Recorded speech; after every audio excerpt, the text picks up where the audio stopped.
Bismillahirrahmanirrahim. Assalamualaikum warahmatullahi wabarakatuh. Perkenalkan, nama saya Ratinur Latifah dari Fakultas Kesehatan, Prodi Manajemen Rumah Sakit. Di sini saya akan menjelaskan sedikit mengenai akidah Islam untuk memenuhi salah satu tugas dari mata kuliah Pendidikan Agama Islam.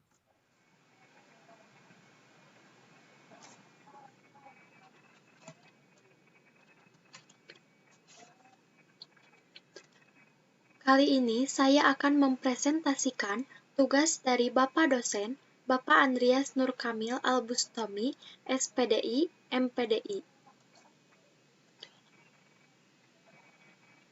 Disusun oleh Rati Nur Latifah, NPM 20305038 dari kelas MRS R3120 dengan judul Akidah Islam. Dalam bahasa Arab, akidah berasal dari kata al-aqdu yang berarti ikatan atau siku yang berarti kepercayaan atau keyakinan yang kuat, al-ihkamu yang artinya mengokohkan, menetapkan, dan ar-rabdu biquwah yang berarti mengikat dengan kuat. Sedangkan menurut istilah, akidah adalah iman yang teguh dan pasti, yang tidak ada kekurangan sedikit pun bagi orang yang meyakininya.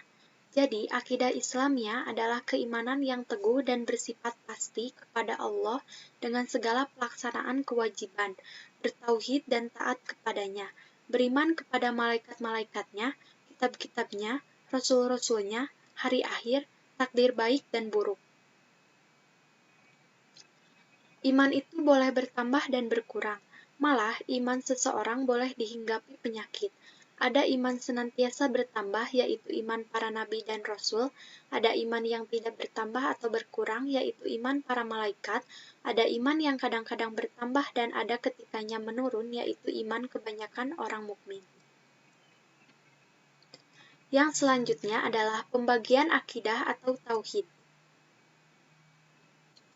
Yang pertama, Tauhid al-Uluhiyah. Tauhid uluhiyah adalah yakin bahwa hanya Allah saja Tuhan yang patut disembah, dimohon segala doa, dipatuhi, dicintai, ditakuti, dan tawakal kepadanya. Seterusnya menerima segala hukumnya dengan yakin dan ridho. Yang kedua ada Tauhid ar-Rububiyah. Tauhid rububiyah adalah mengimani dan meyakini bahwa hanya Allah Tuhan yang mencipta alam ini, mentauhidkan Allah sebagai pencipta, pengurus, pengatur, pemerintah, pendidik, pemelihara, dan pengasuh sekalian alam. Yang terakhir atau yang ketiga ada Tauhid al-Asma wa Sifat. Mengesahkan Allah dalam asma dan sifatnya, artinya mengimani bahwa tidak ada makhluk yang serupa dengan Allah dalam zat, asma maupun sifat. Yang selanjutnya adalah ruang lingkup akidah. Perkara yang menjadi ruang lingkup akidah Islam adalah yang pertama, kepercayaan tentang Tuhan dengan segala seginya, seperti Allah itu wujud, esa, dan seluruh sifat-sifatnya. Yang kedua, hal-hal yang bertalian dengan alam semesta, seperti terjadinya alam, pengutusan para malaikat, rasul, penerimaan wahyu, qada-qadar, serta masalah terbesar yaitu keakhiratan.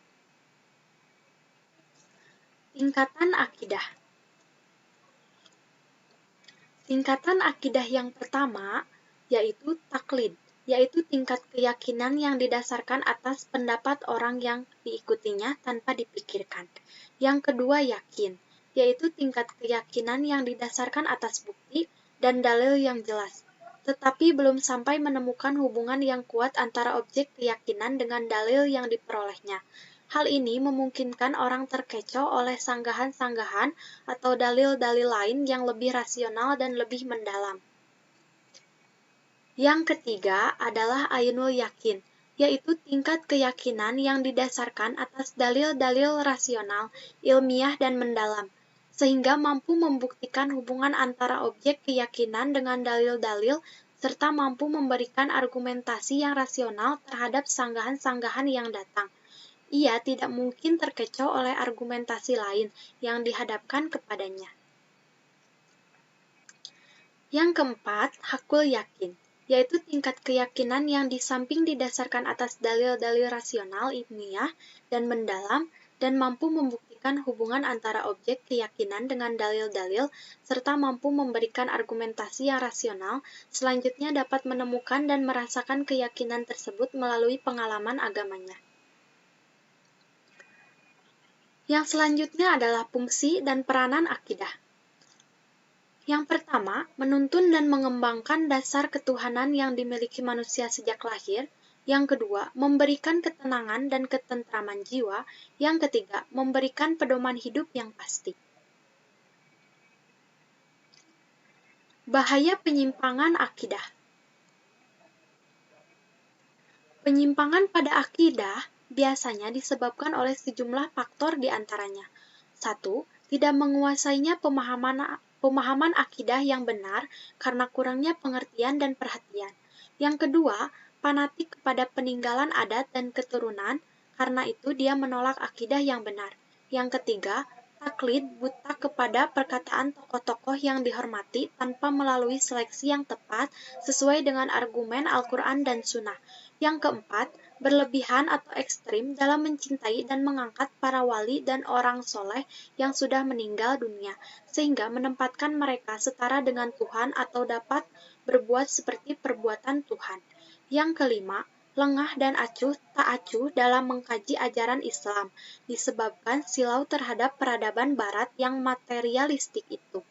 Yang keenam, pendidikan di dalam rumah tangga banyak yang tidak berdasar ajaran Islam, sehingga anak tumbuh tidak mengenal akidah Islam. Yang ketujuh, peranan pendidikan resmi tidak memberikan porsi yang cukup dalam pembinaan keagamaan seseorang.